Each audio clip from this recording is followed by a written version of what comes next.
हरे कृष्णा। तो आज टॉपिक है आधी रात आपको याद करके क्या सोचा जा रहा है। ठीक है। अभी इस वक्त की उनकी दिल की बात है। हम कर रहे हैं रीडिंग, हमारे सामने है टैरो। ठीक है। शुरुआत करते हैं इस टैरो से और देखते हैं हमें यहाँ पे क्या कार्ड्स मिलते हैं। ठीक है। रीडिंग होने वाली है फॉर ऑल साइंस, सो इस बात का ध्यान रखिए। आपके परिस्थिति के ऊपर बहुत सारी बातें निर्भर करती है। ठीक है। जो बातें आपके साथ मैच होती है आप उनको ले लीजिए। चलो देखते हैं हमें यहाँ पे क्या कार्ड्स मिले हैं। ओके। कार्ड्स जैसे आ रहे हैं वैसे मैं यहाँ पे इनको रख रहा हूँ। ओके। चलो, तो हमें फिलहाल यहाँ पे 6 कार्ड्स मिल चुके हैं। देखते हैं अब इनकी अंडरस्टैंडिंग क्या आती है। ओके। देखो, जो पहला कार्ड है वो है व्हील ऑफ फॉर्चून। ठीक है।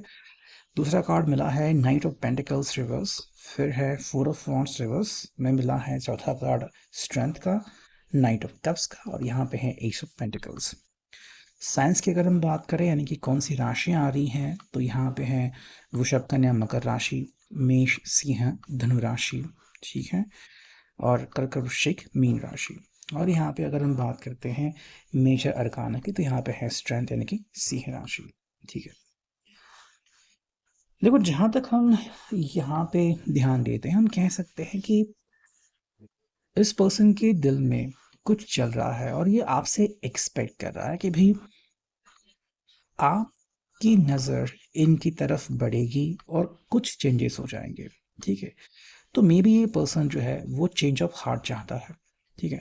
अगर आप किसी बात को लेके थोड़े से इनसे नाराज़ हो, या फिर आपकी नाराज़गी किसी और से है लेकिन इनके ऊपर आपकी नाराज़गी झलकती है, तो ये चाहते हैं कि भी जल्द से जल्द ये जो सिचुएशन है वो बदल जाए। ठीक है। यानी कि भी अगर आपके ऑफिस में कुछ ऐसा हो रहा है जिसका असर आपके फैमिली लाइफ पे पड़ रहा है, या फिर आजकल आप डिस्टर्ब बहुत रहते हो, तो ये पर्सन चाहता है कि भाई ये सब जो है वो एकदम से निकल जाए। ठीक है। ये दोबारा से आपके प्यार में अपने आप को देखना चाहते हैं। ठीक है। मतलब कहीं ना कहीं अगर आपका चेंज ऑफ हार्ट होता है तो उनके लिए बहुत ही बढ़िया बात है, लेकिन इसके लिए ये सिर्फ दुआएं प्रार्थना ही कर सकते हैं। ठीक है। देखो, एक सिंपल सी बात है यहाँ पे कि ये डायरेक्टली आपकी ज़िंदगी में आपको इंटरफेरेंस नहीं करना चाहते। ठीक है।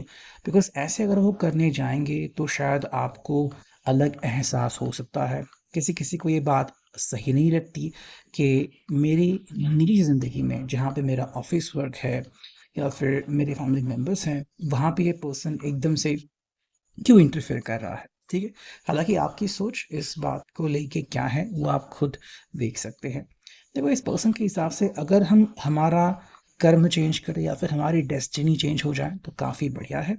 और ये पर्सन क्या कर रहा है कि धीरे धीरे ही सही लेकिन आपके दिल में दोबारा से अपनी जगह बना रहा है। ठीक है। मतलब अगर आप गुस्से में भी हो तो शांत होने की वो प्रार्थनाएं कर रहे हैं, और कि भाई चलो अब कुछ ऐसा करते हैं जिससे आप शांत हो जाए, या फिर आपका जो गुस्सा है वो एकदम से कम हो जाए। ठीक है। देखो, अगर हम इनके लिहाज से देखें तो ये इस बात को मानते हैं कि आप में उनको एक बहुत ही पावरफुल इंसान दिखता है। ठीक है। मतलब जिस पर्सन ने एक एम्पायर खड़ा किया है, या फिर जिस पर्सन ने इतनी अच्छी से जॉब की है। ठीक है। या फिर जिस पर्सन ने इतने अच्छे से रिश्ते निभाए हैं, चाहे वो दोस्तों के साथ हो, अपने कलीग के साथ हो। ठीक है। तो ये कोई मामूली बात नहीं होती, और ये हर एक के लिए अलग अलग होता है। कुछ लोगों को सच में दूसरों का मन पढ़ना आता है, मतलब कि भाई वो अच्छे से बिहेव करते हैं या फिर सबके गुड लिस्ट में आते हैं। और कुछ लोग जो होते हैं वो बस अपने काम से काम रखते हैं, लेकिन ये जब आपकी तरफ देखते हैं तो इनके लिहाज से आप इनके लिए परफेक्ट निकलते हो। ठीक है। तो कहने का तात्पर्य ये है कि किसी और की तरफ से अगर हम देखें तो शायद आप में कमियां दिख जाएंगी, लेकिन इनकी तरफ से अगर हम देखते हैं तो आप जैसे हैं ये इस पर्सन के लिए सबसे बड़ी बात है। ठीक है। और ये पर्सन सच में आप में दिलचस्पी ले रहे हैं कि भाई आप जैसे हो, ये इस पर्सन के लिए एक प्राउड फीलिंग है। और मे बी इस पर्सन ने कई बार बताया भी होगा कि जिस तरीके से आप ज़िंदगी जीते हो या फिर आपने सब कुछ हैंडल किया है, ये काबिल तारीफ है। ठीक है। और ये पर्सन ज़िंदगी में एग्जैक्टली ऐसा ही साथी चाहता था। ठीक है, जो इनको आपके रूप में मिला है। हाँ, अगर हम बात करते हैं तो शायद ये अपनी जो रोमांटिक वाली फीलिंग है वो क्लियरली एक्सप्रेस नहीं कर पा रहा है, ठीक है? मतलब अगर आपको लग रहा है कि भई ऐसा क्या है कि ये पर्सन आजकल ऐसा बिहेव कर रहा है, तो उसके पीछे कुछ रीज़न्स हो सकते हैं। जैसे हमने देखा कि चेंज ऑफ हार्ट, ये पर्सन अभी सोच रहा है कि आपका हो जाए या फिर किस्मत जो है वो बदल जाए तो फिर सब कुछ बढ़िया हो जाएगा। तो मान लो अगर आप किसी बात से बंधे हुए हो तो ऐसे में ये पर्सन जो है वो अपने आप को एकदम से आपके सामने एक्सप्रेस नहीं करना चाहता। तो अगर हम आज की बात करें तो शायद ये पर्सन चाहता है कि भाई बस आप थोड़ा-सा अपने आप को बदलिए, फिर देखो ये पर्सन कैसे आपके चेहरे पे मुस्कान ला लेके आता है। ठीक है? मतलब ऐसा नहीं कि इस पर्सन ने पहले कोशिश नहीं की थी, लेकिन जैसे मैंने कहा ये एक बाउंड्री को मेंटेन करते हैं, ठीक है? जैसे कि यहाँ पे एक कार्ड से तो एक बाउंड्री बन चुकी है, ये इस बाउंड्री के बाहर नहीं जाना चाहते, ठीक है? इसी प्रकार से ये पर्सन आपकी तरफ देख रहा है। अगर हम बात करते हैं इमोशंस की, तो इमोशनली ये पर्सन आपके ऊपर डिपेंडेंट है एंड कहीं न कहीं आपको सपोर्ट भी करता है, ठीक है? हालाँकि देखो, आपके सामने बोलने की हिम्मत इस पर्सन की नहीं होती कि भई आप सही हो, गलत हो या फिर आपने अच्छा किया, गलत किया। तो कहीं न कहीं ये पर्सन जो है वो कभी-कभी मुँहफट बनता है, ठीक है? और 1-2 सेंटेंसेस मैक्सिमम वो बोल देता है, लेकिन फिर तुरंत ये पर्सन जो है वो अपनी जो लैंग्वेज है वो बदलता है, सुधारता है एंड तुरंत सब्जेक्ट को चेंज करता है, ठीक है? मतलब ये पर्सन भूल कर भी आपको हर्ट नहीं करना चाहता। हाँ, थोड़ा-सा आपको पिंच कर सकता है कि भई ये रियलिटी है और रियलिटी में आप क्या कर रहे हो, कैसे कर रहे हो, तो ये पर्सन इस बात को जानना चाहता है, ठीक है? देखो, हम यहाँ पे 2 नाइट्स को देख रहे हैं, एक है स्ट्रेट जो कि है इमोशंस का और एक है रिवर्स जो कि है प्रैक्टिकैलिटी का, ठीक है? तो आई थिंक ये पर्सन अभी प्रैक्टिकैलिटी के हिसाब से बात नहीं कर रहा है। जैसे मैंने कहा कि ये आपकी निजी ज़िंदगी में इंटरफेरेंस नहीं करना चाहते कि भई आपने मेबी अपने दोस्तों के साथ कैसे व्यवहार किया, फिर आप किसी पर्सन से नाराज़ हो, तो ये पर्सन उसके बारे में कुछ कहना नहीं चाहते। हालाँकि आप इनके साथ अपने दिल की बात शेयर कर सकते हो कि भई आजकल ये दिमाग में चल रहा है, मैं इसी के बारे में सोच रहा हूँ, तो ये पर्सन सुन के लेंगे लेकिन अपना अभिप्राय देना नहीं चाहते।